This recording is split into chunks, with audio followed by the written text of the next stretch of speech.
ಕಂಡದ್ದು ಕಂಡ ಹಾಗೆ ನಾನು ಮಲ್ಲಿಕಾರ್ಜುನ ಹೆಗ್ಗಳಗಿ, ಪತ್ರಕರ್ತ, ಮುಧೋಳ. DK ಶಿವಕುಮಾರ್ ಅವರು ನಿನ್ನೊಂದು ಮಾತು ಹೇಳಿದರು.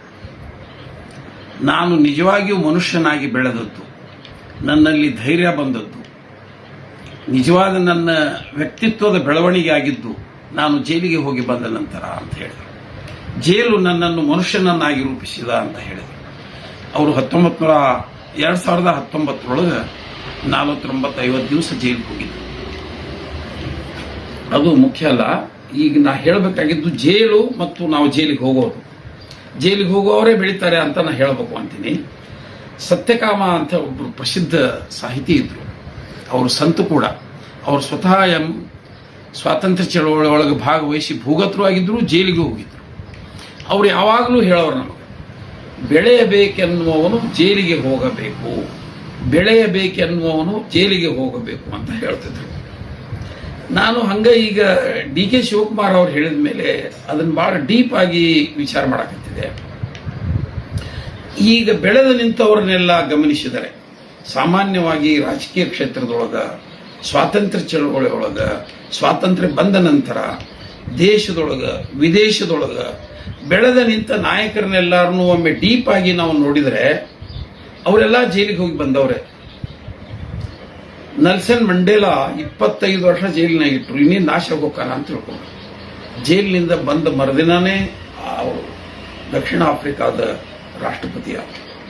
ಹೀಗೆ ಅವರೊಬ್ಬರೇ ಅಲ್ಲ, ಎಲ್ಲ ಈಗ ಗಾಂಧಿ, ನೆಹರು, ವಲ್ಲಭಾಯಿ ಪಟೇಲ್ ಇವರೆಲ್ಲ ಆ ಕಾಲದ ರಾಷ್ಟ್ರ ನಾಯಕರೆಲ್ಲ ಜೈಲಿಗೆ ಹೋದರು. ಆದರೆ ಅವರು ಅರ್ಪಿತವಾಗಿ ಜೀವನ ಆಗಿ ಬಂದು ಈ ದೇಶದ ನಾಯಕರಾದರು. ಮುಂದೆ 1975 ಎಮರ್ಜೆನ್ಸಿ ಬಂತಲ್ಲ, ಎಮರ್ಜೆನ್ಸಿ ಬಂದಾಗ ಇವ್ರನ್ನೆಲ್ಲ ಜೈಲಿಗೆ ಹೋಗಿದ್ರು. ಅವಾಗ ಯಡಿಯೂರಪ್ಪ, ವಾಜಪೇಯಿ, ಅದ್ವಾನಿ, ಯಾರು ರಾಷ್ಟ್ರ ತುಂಬ ಯಾರ್ಯಾರದಾರ ಅವ್ರನ್ನೆಲ್ಲ ನೋಡ್ರಿ ನೀವು. ಅವರೆಲ್ಲ ಅವಾಗ ಜೈಲಿಗೆ ಹೋದವ್ರೆ. ಈ ದೇಶಕ್ಕೆ ಸ್ವಾತಂತ್ರ್ಯ ಬೇಕು, ಇನ್ನೊಮ್ಮೆ ಸ್ವಾತಂತ್ರ್ಯ ಬೇಕು ಅಂತ. ಅಂದ್ರೆ ಜೈಲು ಮನುಷ್ಯರನ್ನ ಬಹಳ ಚೆನ್ನಾಗಿ ರೂಪಿಸ್ತದ, ಅಲ್ಲಿ ಅವರ ಅನುಭವ, ಒಂದು ವ್ಯಕ್ತಿತ್ವವನ್ನು ನಿರ್ಮಾಣ ಮಾಡ್ತದ ಅಂತ ಅನಿಸ್ತದ.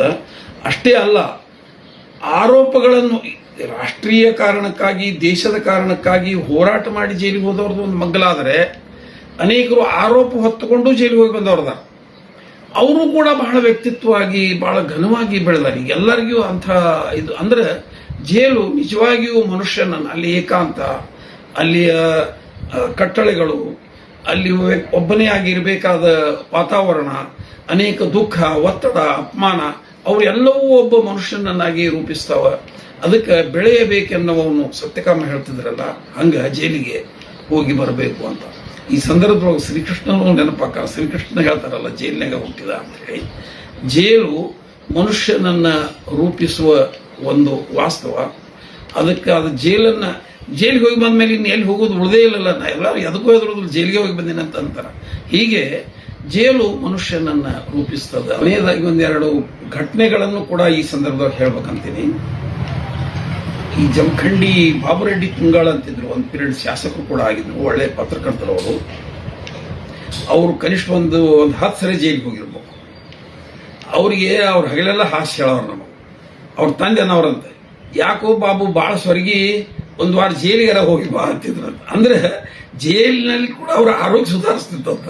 ಇದನ್ನ ಬಾಬುರೆಡ್ಡಿ ಹಾಸ್ಯವಾಗಿ ಹೇಳ್ತಿದ್ರು. ಇನ್ನೊಬ್ರು S ವೆಂಕಟರಾಮ್ ಅಂತಿದ್ರು.